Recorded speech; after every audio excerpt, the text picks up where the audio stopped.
mga kwentong nakakatuwa, mga usaping kapupulutan ng aral, usap-usapan. Kasama si Ben Blanes sa Radyo Pilipinas 738 AM at Radyo Pilipinas World Service.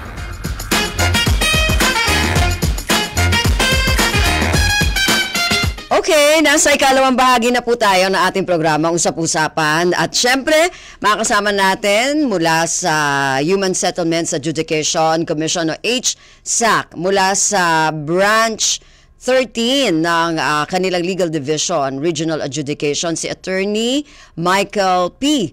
Bahaw. Tama kaya yon? Bahaw ba o Bajaw? Bahaw. Bahaw po. Ayun, Bahaw. Good morning po. Good morning, Bahaw Attorney. Po. Ayun. Attorney Michael. Good morning sa mga tagapakinig at sa viewers po ng programa. Ayun, sige. Oy, bago yun, Attorney Michael, maraming salamat dun sa pagkilala ha, sa Presidential Broadcast Service sa Radyo Pilipinas, dun sa ginawang Gala 2023 ng HSAC. Thank you. Okay. Attorney Michael, naku, eto medyo sana in layman's term mapaliwanag natin ang ano to, no? Yung tinatawag, kasi ang topic pala natin ngayon ay tungkol sa provisional and special remedies sa HSAC. So, paano ba natin ito ipapaliwanag, Attorney Michael? Sige po, try nating up to the layman's term po. Pero medyo may mga technical talagang Pero maintindihan naman, i-try natin . Sige po, sir. Sige po. Under po sa current 2021 HSAC Rules of Procedure po, ang provisional remedies, ito po yung mga remedies na inaabil po ng mga party as an incident to and during the pendency of the main case.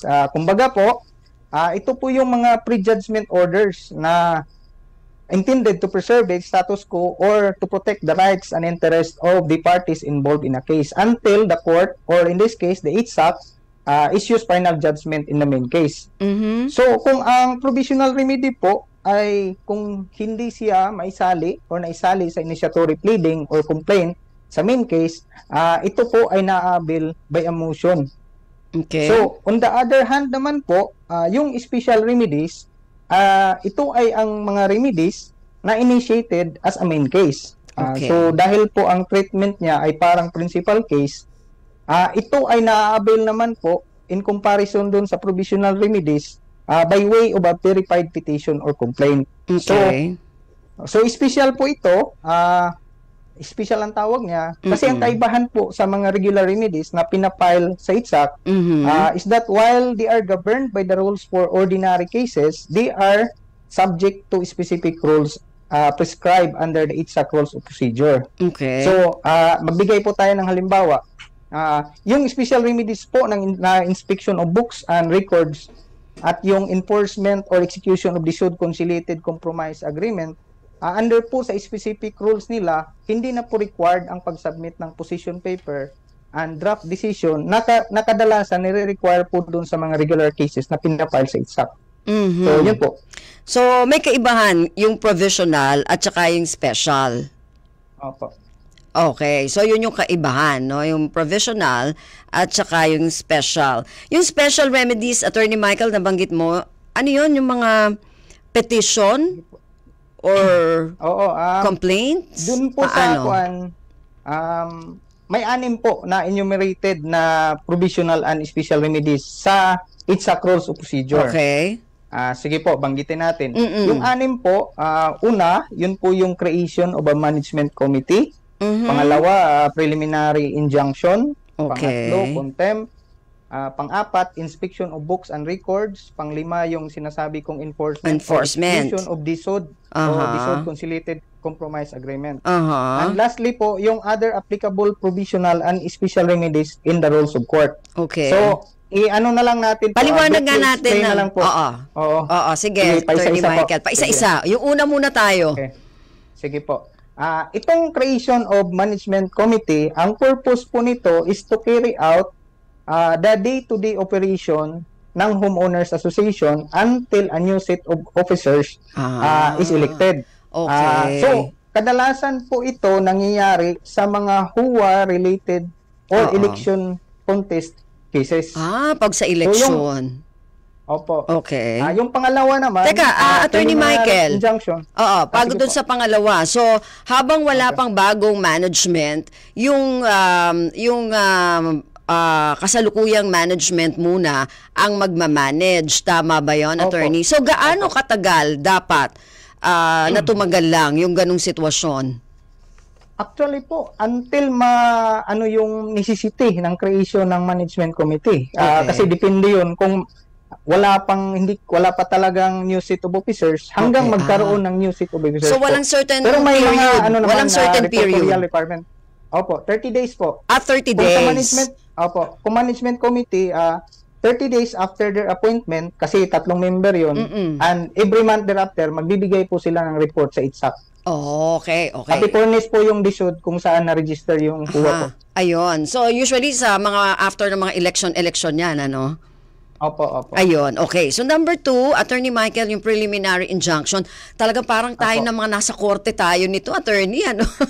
O sige. Medyo technical Oo, talaga masyadong technical, pero ha? try po natin Sige. Sige po.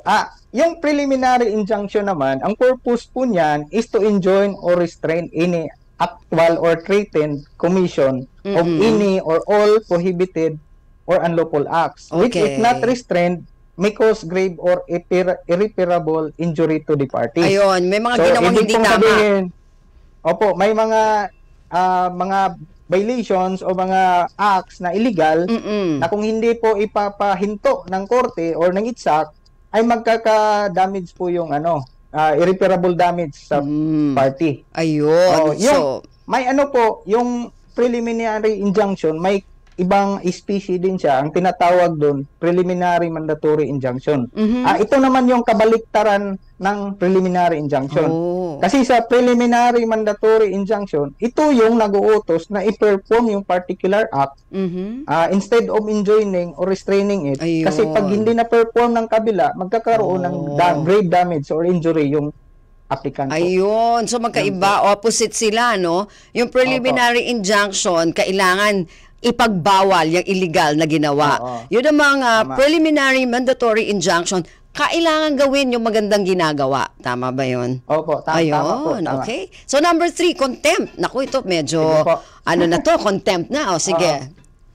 Yung contempt po, pareho lang din to sa regular court. Dalawang klase. Okay. May direct contempt at saka indirect contempt. Yung direct contempt po, ito yung pinapatong ng korte or ITSAC against those persons who commits any act of misbehavior in the presence of or so near any member of the commission or any of its regional adjudicators as to obstruct or interrupt the proceedings. Okay. So, yung kabila naman, yung indirect contempt, ito naman yung pinapatong against those persons na while hindi gumawa ng acts of misbehavior in the presence of or so near of the judges, but disobeyed po or resisted the local orders, writs, processes, or judgment of the ITSAC.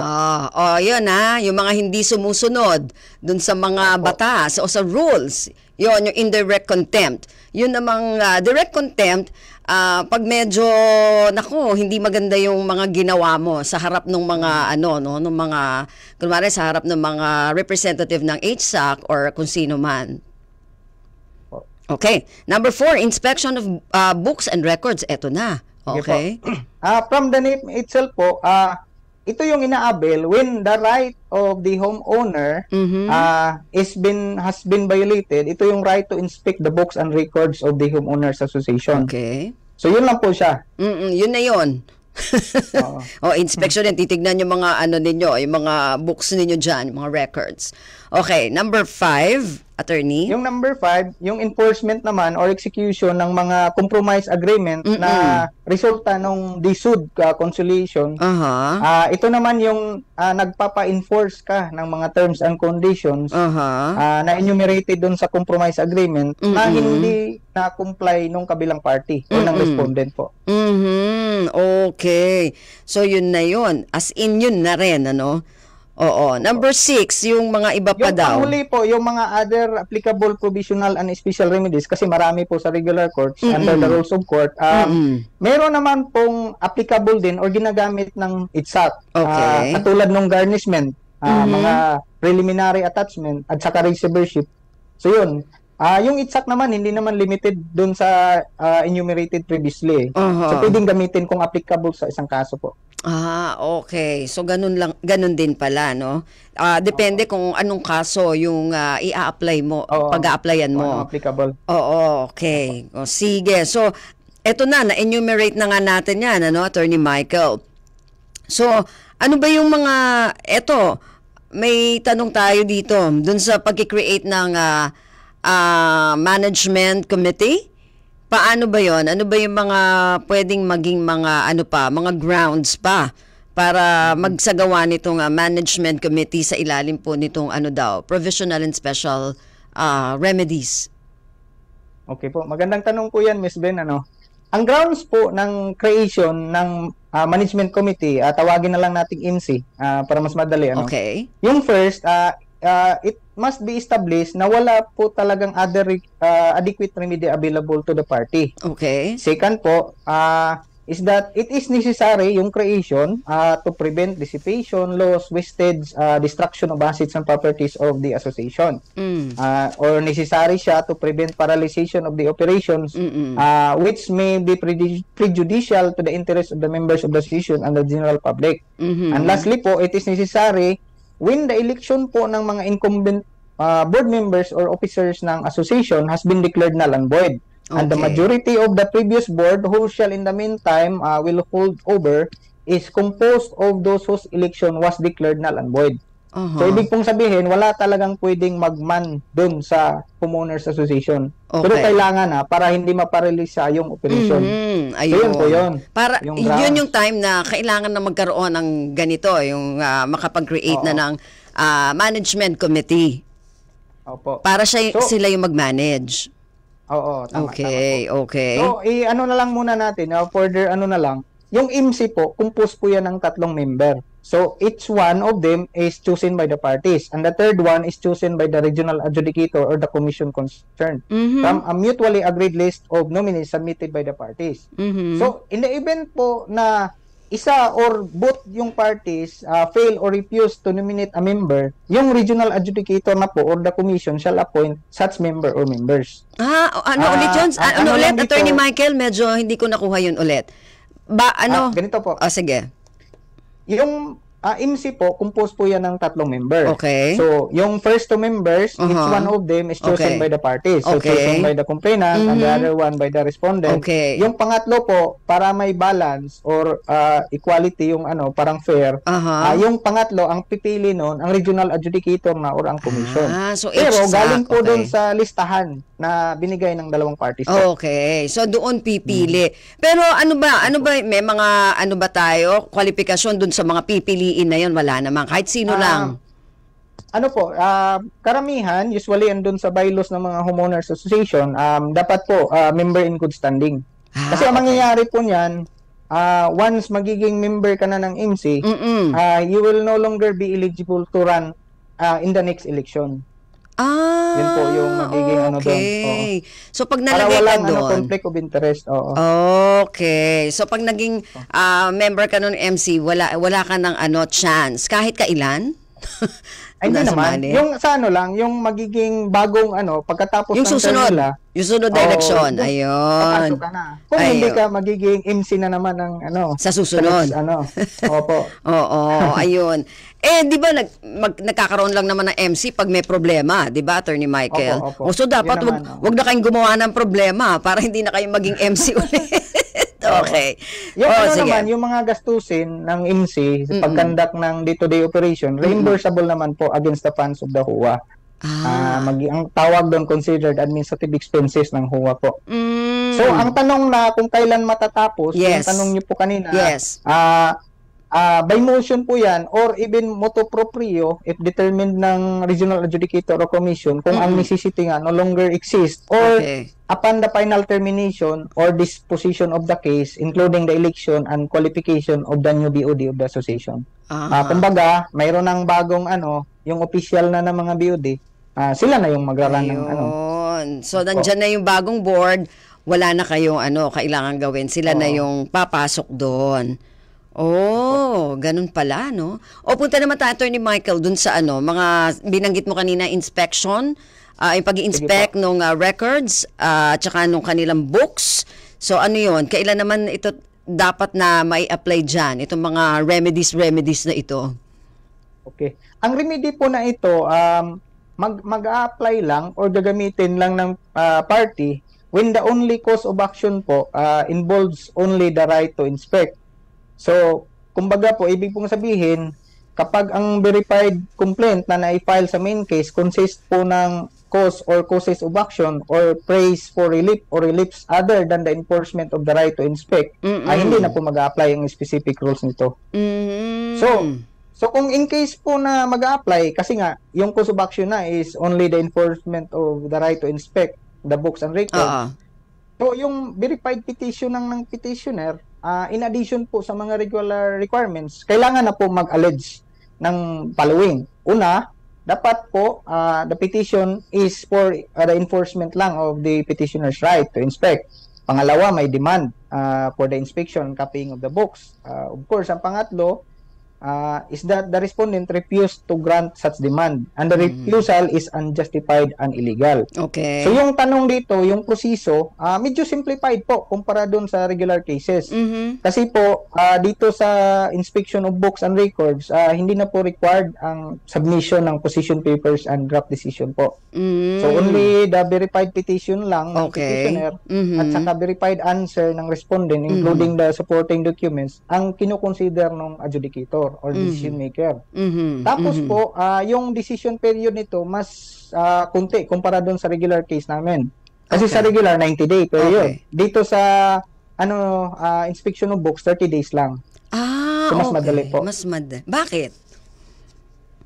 Yung hindi masyadong complicated The right to inspect lang yung cause of action. Okay, so hanggang 30 days lang siya. Imbes na katulad na iba na 90. Okay, doon naman sa preliminary injunction na nabanggit mo kanina, Attorney Michael, paano naman yun? Paano yung may bayad ba yan? Paano ba? Yung pag-a-apply? Paano? Sige po. Yung preliminary injunction po, may bayad po. May siya, yung based dun sa current ITSAC schedule of fees po, yung bayad niya 1,220. Kumpara dun sa regular case na na-file, mag-i-start po dun is 1,440. So medyo mas mura siya. Mas mura. Okay. Tapos yung grounds naman, for the issuance of writ of preliminary injunction or temporary restraining order or TRO, una, ito 5. Una, unlawful acts have been threatened and will be committed and will be continued unless prohibited. Yun yung unang ground. Pangalawa, there is a substantial and irreparable injury to the applicant's property that will follow. And pangatlo, as to each item of relief to be granted, halimbawa po, marami yung ipapa-enjoined mo na acts, dapat po lalabas na there is a greater injury that will be inflicted upon the applicant by the denial of such relief than will be inflicted upon the respondent by the granting of relief. Ibig pong sabihin, kung marami na pong i-consider for the granting of the preliminary injunction or TRO, dapat po lalabas na mas malulugi yung applicant kumpara dun sa respondent. So, yung pang-apat po na ground is that the applicant has no adequate remedy at law. So, wala na talaga ibang choice. Wala nang choice. Ang lastly po, yung mga public officers charged with the duty to protect the applicant's property are unable or unwilling to provide adequate protection po. So, yun po yung mga grounds sila. Ayun pala. Okay. Ang naman, lastly po yung tanong nyo kung paano mapawalang visa, yung preliminary injunction, lang yan dalawang paraan. Una, at the instance muna ng applicant, upon showing of its insufficiency. So pwede na ma-deny automatic yung application for preliminary injunction. Pangalawang instances, upon the motion of the party enjoined. When it is shown after the hearing that the applicant, although entitled po siya nung injunction or restraining order, the issuance or continuance thereof, as the case may be po, would cause irreparable damage to the party enjoined, while the applicant can be fully compensated for the damages he or she may suffer. So lastly po, pwede rin po upon showing of any justifiable grounds po to deny and dissolve the same. So ano naman, pagkatapos ng resolution ng motion ng pinail ng respondent for the granting or denying of the resolution or the motion for dissolution, yung aggrieved party naman may still file po ng petition for review based on any legal ground before the commission in bank within 15 days from receipt of the copy of the resolution. Okay. So, yun po yun. Ayan, ako tama-tama, Attorney Michael, wala na tayong oras. Pero at least na ipaliwanag natin ng husto, ano, yung mga provisional at mga special remedies na yan. Anyway, Attorney Michael, maraming salamat po. Thank you po. Okay. Ayun, si Attorney Michael Bao, Attorney 5, Legal Division, Regional Adjudication Branch 13. Ako